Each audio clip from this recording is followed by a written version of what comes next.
बिस्मिल्लाहिर्रहमानिर्रहीम। अस्सलाम वालेकुम स्टूडेंट्स, आज का हमारा टॉपिक एक्सरसाइज 2.6 क्वेश्चन नंबर 3 उसका पार्ट 1 है use synthetic division to find the value L and M. यानी हमने सिंथेटिक डिवीजन को यूज करना है और एल और एम की वैल्यू हमने फाइंड करनी है। तो अब इसमें हमारे पास रूट्स हैं, टू रूट्स हैं, एक x + 3 एंड सेकंड रूट जो है वो x - 3। इट मीन कि जो इसके तकसीम कुनिंदा है यानी इसको डिवाइड करने वाले वो कौन से है फैक्टर x + 3 एंड x - 2। तो स्टूडेंट्स हम क्या करेंगे, एक दफा x + 3 को रूट्स लेकर इसको डिवाइड करवाएंगे और सेकंडली x - 2 को, फिर इसी इक्वेशन को डिवाइड करवाएंगे और जो आंसर आएगा उससे फिर l और m की वैल्यू हम फाइंड करेंगे। फर्स्ट ऑफ ऑल ये जो इक्वेशन है x³ + 4x² + 2lx + m, इसको हम ये वाला रूट्स इस्तेमाल करके हम क्या करेंगे, डिवाइड करेंगे। इस रूट्स को अगर हम निकालें तो x + 3 = 0, x = -3। रूट्स फाइंड करने का ये बेटा बहुत ही आसान मेथड है, इसलिए मैंने ये यूज किया है। और इसके हमने क्या करना है, कांस्टेंट जो वैल्यू थी मेरे पास उसके हमने डिवाइड करवा देना है। फर्स्ट ऑफ ऑल देखें, x³ के साथ 1, x² के साथ 4 और x के साथ 2l और लास्ट वैल्यू m। अब जो मेरे पास रूट्स है वो है मेरे पास x = -3 यानी -3 को हम इधर पुट कर देंगे।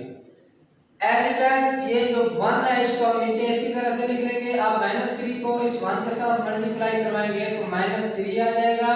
इन दोनों को सब्ट्रैक्शन करेंगे तो ये बेटा प्लस का 4 है, माइनस का 3 है, तो ये आ गया प्लस का 1। अब फिर इसी -3 को इस 1 से मल्टीप्लाई किया तो ये आ गया -3। अब देखिए ये 2l है और ये -3 है, ये आपस में ऐड या सब्ट्रैक्ट नहीं हो सकते, तो इसको मैंने 2l - 3 लिख लिया। अब स्टूडेंट देखें, ये -3 को इस 2l के साथ भी और इस -3 के साथ भी हमने मल्टीपल करना, तो जब ये 2l के साथ मल्टीपल होगा तो -6l और जब ये -3 के साथ मल्टीपल होगा तो ये प्लस का 9 आ जाएगा। अब जो इसका रिमाइंडर है वो हम लिखेंगे m -6l + 9। अब देखें स्टूडेंट्स, यहाँ एक बात गौर करने वाली है, जो इक्वेशन है वो कौन सी है, पॉलिनोमियल। तो पॉलिनोमियल इक्वेशन का जो ये रिमाइंडर होता है, जो बाकी बचता है वो बेटा 0 के इक्वल लिख सकते हैं हम। यानी इसको हम क्या लिख सकते हैं, m - 6l + 9 = 0। अब इसी तरह से हम क्या करेंगे, जो हमारे पास सेकंड रूट है ये x - 2, इसको हम इस्तेमाल करेंगे और इस इक्वेशन से हम इसका बाकी जो रिमाइंडर है वो यूज कर निकालेंगे। तो दूसरी रकम के लिए मैं इसको इक्वेशन नंबर 1 का नाम दे लेते हैं।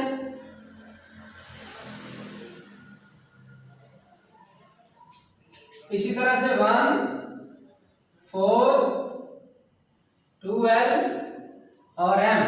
अब जो रूट्स यूज करना है वो x - 2 है, तो हम क्या करेंगे, इसको यहाँ से इसका रूट्स निकाल लेते हैं। x - 2 है, इसको 0 के इक्वल और x = 2 आ गया। जो रूट्स है वो बेटा क्या आ गया, 2। 1 एज इट इज नीचे आ जाएगा, 2 + 2 × 1 2, इन दोनों को ऐड किया 6, अब इनको मल्टीप्लाई किया तो 12। ये दोनों ये 2l है और प्लस है, ये ऐड और सब्ट्रैक्ट नहीं हो सकता, इसको मैं लिख लेता हूँ 2l + 12। अब 2l + 12 इसको 2 से मल्टीप्लाई किया तो जब ये 2l के साथ मल्टीपल होगा तो ये आ जाएगा 4l और ये 12 के साथ होगा तो ये आ जाएगा 24। अब m + 4l + 24। देखें इसका इस रूट्स का भी जो इक्वेशन है वो पॉलिनोमियल है, तो क्या होगा कि ये जो रिमाइंडर है, जो बाकी है, इसको हम क्या लिख सकते हैं, m + 4l + 24 = 0। ये इक्वेशन नंबर बेटा हमारे पास सेकंड आ गई। स्टूडेंट्स अब हमने ये करना है, इन दो इक्वेशन को हमने यूज करना है और इससे l और m की वैल्यू फाइंड करनी है। तो मैं क्या करूंगा, फर्स्ट ऑफ ऑल इक्वेशन 1 में से 2 माइनस कर सकते हैं या इक्वेशन 2 में से भी 1 को माइनस कर सकते हैं। तो यहाँ पर हम क्या करेंगे, इक्वेशन नंबर 1 इसमें से मैं इक्वेशन नंबर 2 को सब्ट्रैक्ट कर दूं। इक्वेशन 1 देखें m -6l plus 9 is equal to 0। Second equation है m plus 4l plus 24 is equal to 0। अब हमने करना क्या, अब ये करना है, अब सब्ट्रैक्ट कर रहे हो, जो नीचे वाली इक्वेशन है इसका जो साइन है वो साइन चेंज हो जाएगा। अगर प्लस के थे तो वो माइनस में हो जाने थे, अगर माइनस के आते वो प्लस में। अब ये सारे के सारे प्लस में, तो मैंने सारे के सारे माइनस में यूज कर दिए। अब देखें ये m प्लस का ये माइनस का ये आपस में कैंसिल हो गया, -6l -4l ये आ गया बेटा -10l प्लस का 9 और माइनस का 24। स्टूडेंट्स अगर दोनों अलग अलग साइन हो तो ये होता है सब्ट्रैक्शन का अमल होता है, यहाँ सब्ट्रैक्शन का अमल करेंगे। मगर देखें ये साइन क्या चीज बड़ी रकम के साथ जो साइन है वो माइनस का है, तो ये आ जाएगा -15 इज इक्वल टू 0। अब हमें वैल्यू चाहिए l की, तो मैं क्या करूंगा 15 इधर प्लस माइनस हो रहा है उस साइड पर जाकर ये प्लस 15 हो जाएगा। अब ये 10 इसके साथ मल्टीपल हो रहा है, उधर जाकर डिवाइड हो जाएगा 15/10 -10। तो ये आंसर आएगा 5 पर डिवाइड करवा दें -3/2 l इज इक्वल टू -3/2। अब हमें वैल्यू चाहिए m की, तो l की वैल्यू किसी एक इक्वेशन में, चाहे तो आप इक्वेशन 1 में पुट कर लें या चाहे सेकंड इक्वेशन, जिस मर्जी इक्वेशन में आप इस l की वैल्यू पुट कर लें, हमारे पास आंसर m का आ जाएगा।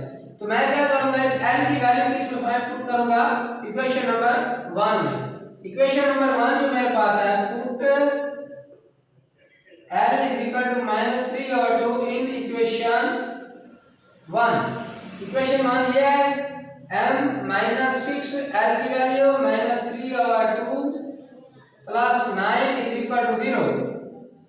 स्टूडेंट्स ये आपस में कैंसिल हो गया, m minus multiply minus plus 3 और 3 9 plus 9 is equal to 0। m is equal to ये आ गया 9 plus 9 18 is equal to 0। m की वैल्यू चाहिए तो 18 को साइड में लेकर जाएंगे, m जो मेरे पास आ गया -18। l और m की वैल्यू हमने फाइंड करनी थी, l जो है वो मेरे पास आ गया -3/2 और m आ गया -18। ये आपका हमारा सॉल्यूशन सेट आ गया।